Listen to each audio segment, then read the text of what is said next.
खाली है हर गिलास कोई भरा नहीं, और शुक्र है मुझे देखकर कोई डरा नहीं। भाई साहब, जनरली इंसान चेहरे और नाम से पहचाने जाते हैं जी। मैं विश्व में पहला ऐसा व्यक्ति हूं जो केवल अपने दांतों से पहचाना जाता है। क्योंकि अंधेरे में केवल यही चमकते हैं। चलिए यहीं से शुरुआत करता हूं कि एक बार बिना कुछ लिखे हम मंच पर जाकर चीखे कि मैं भ्रष्टाचार मिटा दूंगा, इन घूसखोरों को धूल चटा दूंगा, मैं करूंगा सही और गलत में पूरी ईमानदारी से भेद, और तब तक चैन से नहीं बैठूंगा जब तक नहीं कर दूं इस काले धन को सफेद। अच्छा, बहुत अच्छे। तभी पब्लिक में से एक खड़ा होकर बोला, भाई साहब रुकावट के लिए खेद, आपके कथन में ये भेद, इस काले धन का जो करना हो करना बाद में, पहले अपने आप को कर लो सफेद। बहुत अच्छे संजय। मंच से काफी बड़े बड़े कवि बैठे हैं, मेरा सौभाग्य कि इस मंच पर आके इनके सामने कविता पाठ कर रहा हूं। तो कई प्रकार की बातें हुई मंच से, नेताओं के बारे में भी हुई। अब की नाग पंचमी पर जब दिखाई नहीं दिए नाग और सपेरे, तभी घर पर आए एक पड़ोसी मित्र मेरे। मैंने कहा क्या हाल है? वो बोले कि नाग पंचमी के पावन पर लगता है नागों का पड़ गया अकाल है। अब आप ही हमारी इस समस्या का समाधान कीजिए, हमारे अच्छे पड़ोसी होने का सच्चा परिचय दीजिए। नाग तो हमें मिले नहीं, इस बार आप ही दूध पी लीजिए। मैंने कहा यही फार्मूला तो मैं सुबह से आजमा था, और जब सफलता नहीं मिली तो हार कर आपके घर आ रहा था। हमारी सारी बात हमारे पड़ोस में रहने वाला हमारा एक नेता मित्र सुन रहा था, जो कई दिनों से चुनाव के सतरंगी सपने बुन रहा था। उसने अपने घर का दरवाजा तत्काल खोला, हम कुछ बोले उससे पहले ही वो बोला कि मुझे बहुत दुख है कि आप दोनों एक दूसरे के पड़ोसी होते हुए भी एक दूसरे के दुख में शामिल नहीं है, और मुझे लगता है कि आप दोनों इस दूध के काबिल नहीं है।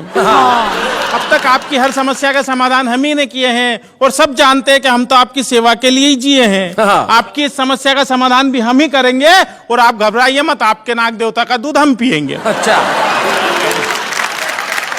मैं समझ गया नेताजी का दूध के प्रति लगाव। दरअसल आने वाले हैं कुछ दिनों बाद चुनाव। क्या बात है। मैं भी मौका नहीं चुका, और नेताजी इससे आगे कुछ न बोले, इसलिए एक पल भी नहीं रुका, और दूध से भरा हुआ प्याला नेताजी की ओर बढ़ाया। किंतु नेताजी ने जैसे ही दूध पीने के लिए प्याला मुंह से लगाया, दूध अपनी पवित्रता खोने से पीछे हट गया, क्योंकि नेताजी के छूने के पहले ही दूध फट गया। क्या बात है भाई, वाह वाह वाह वाह। नेताजी के छूने के पहले ही दूध फट गया। हमने कहा नेताजी ये तो सब आपकी राजनीतिक शतरंज के चुनावी पासे हैं, और आप दूध के नहीं इस देश की जनता के खून के प्यासे हैं। वाह वाह वाह वाह, बहुत बढ़िया। मंच से ससुराल के बारे में भी बात की गई। मेरे जन्म ने नई नई समस्याओं को जन्म दिया भाई साहब। तो मेरे जन्म के तुरंत बाद एक चिंता मेरे बापू को सता रही थी, क्योंकि मेरे भविष्य से ज्यादा उन्हें मेरी शादी की फिक्र खा रही थी। मेरे जन्म के तत्काल बाद मेरे पिता भगवान से बोले कि हे भगवान, तूने एक ऐसा खेल खेला और एक बेटा दिया तो वो भी काला था पहले। एक दिन मेरे पिता मुझे हाथ पकड़ कर ले गए स्कूल में भर्ती कराने के लिए। तो स्कूल का प्रिंसिपल हाल में आकर बोला कि एक आइटम आया है स्कूल में बच्चों को डराने के लिए। हमने जैसे तैसे शिक्षा का स्वाद चखा, और धीरे धीरे जवानी की दहलीज पर कदम रखा। जवानी में पहुंचकर हमारी सूरत और भद्दी हो गई, क्योंकि शारीरिक अंगों में असामान्य वृद्धि हो गई। एक दिन एक लड़की वाले आए मुझे देखने, और मेरी खूबसूरती पर लगे अपनी आंखें सेकने।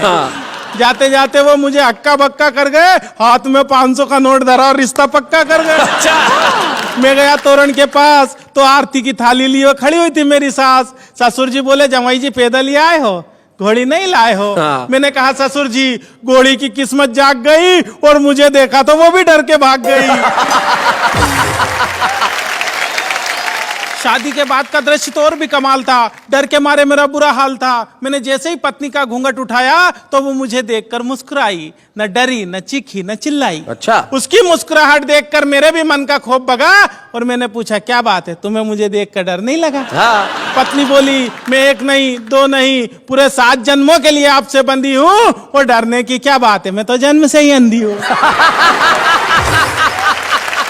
तो भाई साहब इस प्रकार की घटना घट जाती है मेरे साथ में। मैं कहना चाहता हूं बात ही बात में, ये बात हर कोई नहीं जानता है। दरअसल देश के नेताओं में और हम में बहुत समानता है। अच्छा। हम दोनों जग से निराले हैं, फर्क बस इतना है कि हम तन के और वो मन के काले हैं। क्या बात है, वाह वाह वाह, मन के काले हैं।